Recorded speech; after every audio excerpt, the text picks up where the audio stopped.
Hey, what's going on? I'm Maneli Jamal, and today I want to go over a question that I got asked recently by one of my fans. And the question goes like this. Even though your songs are instrumental, they often have a lyrical quality to them. There are several songs that almost sound like they are singing to me, like I can hear lyrics in them. Could you talk about your writing process? Like, do you write down lyrics to help you compose the music? That's a really cool question. And my writing process has actually taken many different shapes over the years of how long I've been really writing for. Well, on top of that, I've been writing music since the very first day I actually got my guitar. And I actually still remember that song too, very vaguely. Maybe I'll have to show you sometime. The writing process, when I first started to play music, it wasn't rooted in theory whatsoever. Even though I kind of knew a little bit of the theory, I wasn't really interested in it. I was more interested in expressing myself, because when I was first starting to write music, I was actually in a very dark place. It was because I moved to Canada. You know, we had like 30 days to leave the country where I lived in America, in Texas. And so we had, again, just only a month to kind of pack our things and go. So obviously that sort of experience was very, very difficult at the time, and probably the hardest thing I've ever had to go through in my life. And so that kind of sparked everything for me. It actually was the catalyst for me to get more into writing for solo guitar, especially, because that's kind of where that avenue eventually led me to.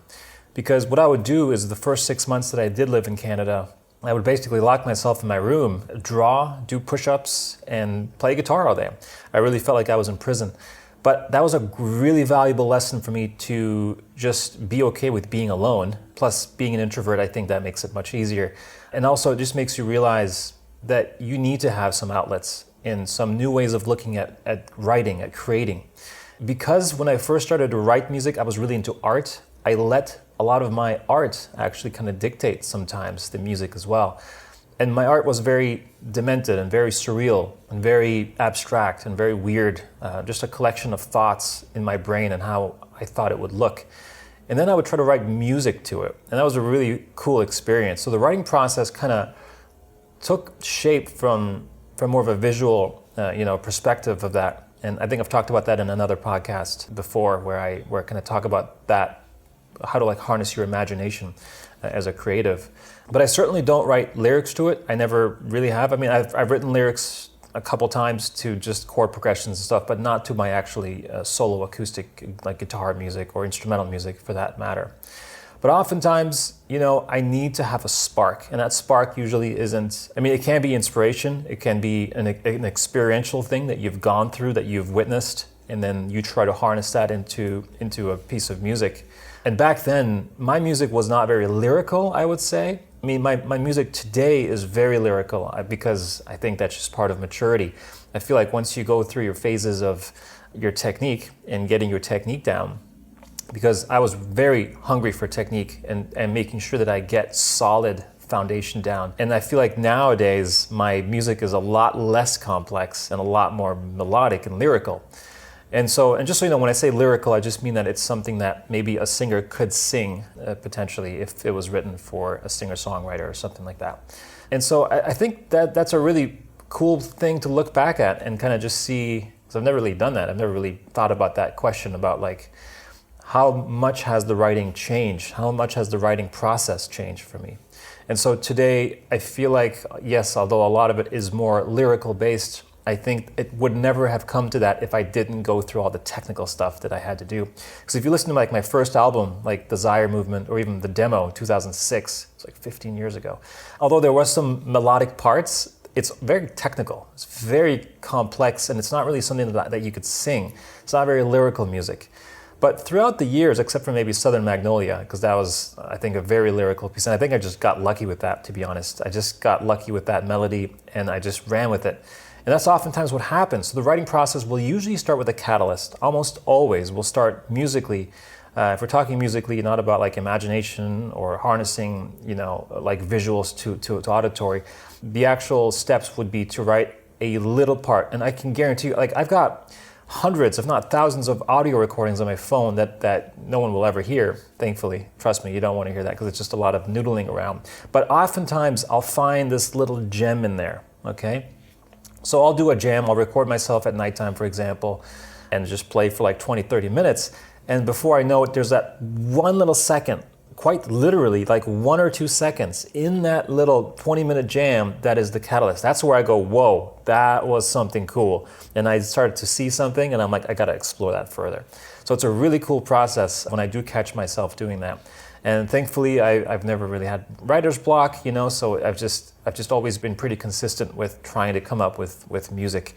And again, when I say me, it's probably not even me, it's something above, maybe channeling through me. I don't even know what it is, but it's cool. So I'll run with it. So the catalyst will come, and the catalyst usually comes from a non-structured approach. So it's very free, it's very open, but as soon as I do catch on to that catalyst, it starts to become very systematic, and it becomes like a routine almost, because I've just done it so much at this point. And again, now that I'm actually thinking about it, because I've never really verbalized this, it starts to get in a very kind of like step A, step B, step C. So it's a very systematic approach, and that's very cool. And I actually really work best with that, to be honest. I think it's just been a cool experience to kind of go from like being more free to let the inspiration come as I'm playing and noodling around, and then harnessing it into a more systematic approach. But the question is always like, which I get asked, is like, how do you know what a good part of a song is? How do you know that something that you just wrote, that 2-second clip, is actually a good thing worth investing your time and energy into? And to be honest, you don't know, but you have an intuition, we all do, and sometimes we trust it. And the more you trust it, the more experience you get with it, and the more experience you get with it, the better you can trust it. All right, so it's this cycle that just kind of keeps happening of trusting your intuition and getting the experience, and then the more you do that, the better you become at it, because it is also a skill, right? It's not just something that just, we're born with, or it's a gift, or it's something that as some people like to say, it's a God-given gift, which that statement just doesn't sit with me all that well. That'd be an episode for another time. But I think the whole overall point of this that I'm trying to make is that you need to experience the process. If you are writing, if you are a composer and getting into it and starting to write music, the best thing to do is just to keep doing it. Look for those 2-second clips, harness it, go through a systematic approach, then develop it. And obviously, at that point, that can take months, it can take weeks, it can also take days. I've had songs that have written themselves within a week. I've had songs that are still not finished after 10 years of noodling around with it. And that's okay. I think for me, I'm totally okay with not having to finish every single idea that I have. I would love for them to be finished, but it's just I have to ask myself, how much time am I willing to put into this, right? And at the end of the day, I need to be, I think, more careful and more kind of salient with the approach of how much energy I need to put towards something. Because at this point, I think I can kind of tell if I'm putting too much energy towards something and I'm not getting anywhere, I'm just going to stop it and just come back to it at a later time. Nothing wrong with that. Perfectly fine for anyone out there looking to find hacks of doing that. And as you know, as many of you know, I love to find hacks in everything. So when I say hack, I just mean like optimizing something, getting the best results with the little amount of work as possible. Like the 80-20 rule, if you know about that. The writing process, again, from there, then it just keeps expanding, and then eventually it turns into me deciding where is this going to go in the piece. Is this going to be a verse section, a chorus section? What's this going to be? And usually what happens from there is that I would just keep exploring the idea over and over again until I move one bar ahead. Then I got the one bar ahead, then I keep doing it, looping it, and I'm just like exploring what other options I have. And I go through the exploration very quickly. And again, that's because if you've done the technique work, you can get to your results very quickly because you don't have to learn new techniques to get there, if that makes sense. So if you've done the legwork and you're in the writing process is it's very easy, and it becomes very, very fluid and almost like you're in a flow state, which I talk about all the time. And so when you are in that flow state, artistic ideas just come oozing out. But again, if you haven't done the legwork of the foundational stuff, the technique, if you can't quite do certain chords yet comfortably, that's going to stunt your growth, of course. So because I'm so thankful of the past me, because I'm glad I did that work where I could now just kind of free flow most ideas and kind of wing it if I have to. But then I can kind of fine tune specific parts at a later time. So a lot of that fine tuning phase is the last 10% of a composition, right? I'm not really focusing too much about the little details until the very end, once I have the overall kind of theme or structure of it. And a lot of my older stuff was a lot of like composed through, music, meaning that there's very little repetition, if any repetition. And I love that sort of writing because it's very unexpected, right? So as you're listening to it, you're probably expecting a verse, chorus section. And then when you don't give it to that listener, you're violating the expectation of that listener's what they wanted. And that's good, honestly. That's actually a really good thing to do as a composer because you kind of have these twists and turns in your songs.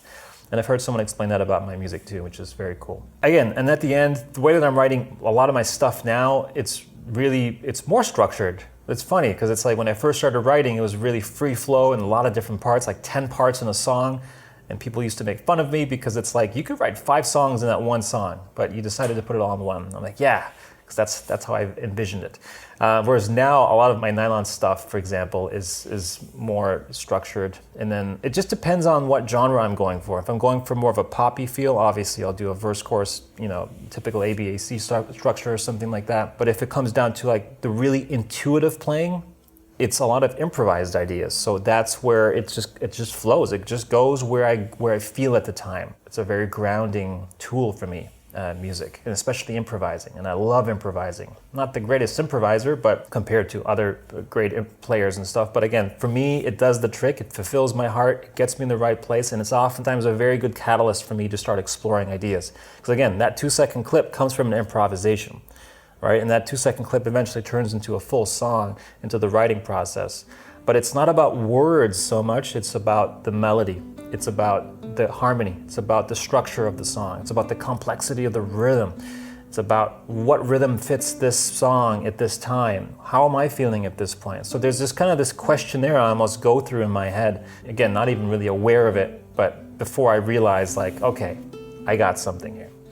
All right, so a little bit of a rant there on that topic, but hope that clears up some of that on how I like to write or the writing process for my music.